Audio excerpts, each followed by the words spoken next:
Bismillahirrahmanirrahim. Assalamualaikum warahmatullahi wabarakatuh. Bismillah, alhamdulillah, wassalatu wassalamu ala rasulillah. Para sahabat fillah, satu saat ada pertanyaan dari seorang jamaah yang bertanya kepada saya, "Ya Ustaz, apa sih indikator seseorang yang dianggap sebagai pemimpin yang sukses?" Pemimpin yang sukses. Saat itu mungkin terfikir oleh para sahabat yang lain, jamaah yang lain, ketika mendengar pertanyaan tersebut, banyak teori-teori yang menjelaskan bagaimana caranya atau indikator teori seorang pemimpin yang sukses. Ada yang dengan planningnya, ada yang segala macam lah keilmuannya gitu, jawabannya. Tapi saya punya pemikiran sendiri. Ternyata Masya Allah, seorang yang pemimpin dianggap sukses adalah pemimpin yang dicintai. Masya Allah ya, kalau pemimpin sudah dicintai, itu sangat mudah bagi seorang pemimpin untuk merubah, mengatur, membawa, mengarahkan anak buahnya, sahabat-sahabat yang sedang diaturnya. Dan ini tidak mudah. Seorang pemimpin yang dicintai itu tidak mudah, dan tidak mungkin dicintai oleh seluruh orang. Tapi minimal banyak orang yang mencintai dibandingkan orang yang tidak mencintai. Karena saya yakin yang namanya kebenaran, tidak mungkin ada orang 100% orang itu suka dengan kebenaran. Rasulullah SAW menyampaikan kebenaran, tapi ternyata ada saja orang yang tidak suka dengan Rasulullah SAW. Lalu bagaimana caranya agar kita bisa dianggap sebagai pemimpin yang dicintai? Ada beberapa hal, insya Allah nanti akan saya bahas.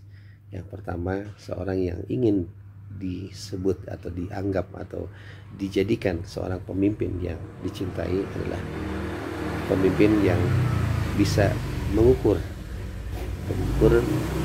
kemampuan atau kelemahan atau kekurangan dari orang-orang yang dipimpinnya, atau sebutlah anak buah. Apa yang diukur? Pertama yang diukur adalah diri sendiri. Seorang pemimpin yang ingin dicintai, dia harus bisa mengukur dirinya sendiri. Ketika kita memberikan sesuatu, memberikan nasihat sesuatu, dia akan mengukur, mampu nggak kira-kira saya melakukan hal tersebut sebelum saya memerintahkan kepada orang lain, sebelum saya menyuruh kepada orang lain. Ukur diri sendiri, mampu nggak saya melakukan hal tersebut. Dan ketika diukur, harus jadi motivasi, saya insya Allah akan melakukan hal tersebut, dan saya akan ajak saudara-saudara kita, teman-teman kita. Dan ini luar biasa bagi seseorang yang sudah bisa mengukur dirinya sendiri.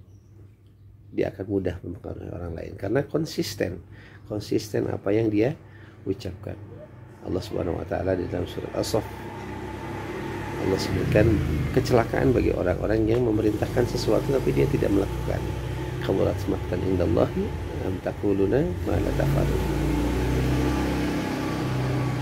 Yang kedua adalah orang yang ingin sukses sebagai pemimpin yang dicintai adalah orang yang bisa mampu mengukur kelebihan dan kekurangan anak buahnya. Seorang ayah yang hebat, pertama dia harus mengukur dirinya sendiri. Siapa saya?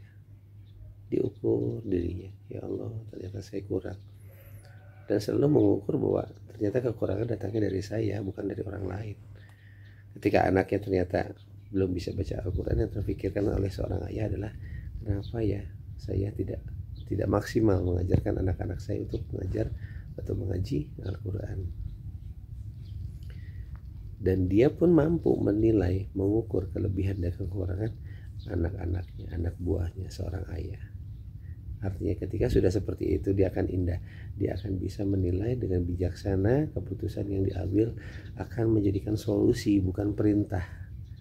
Pemimpin yang hebat ketika dia sedang memimpin, ketika ada kesalahan yang dilakukan oleh anak buahnya, yang difikirkan oleh dia adalah bukan untuk menyalahkan, tapi adalah untuk memberikan solusi bagaimana caranya menyelesaikan masalah tersebut. Ini adalah satu di antara 4, insya Allah nanti akan kita bahas berikutnya. Tapi Masya Allah, dengan satu saja ini akan bisa membuat kita sebagai pemimpin yang dicintai. Terima kasih. Assalamualaikum warahmatullahi wabarakatuh.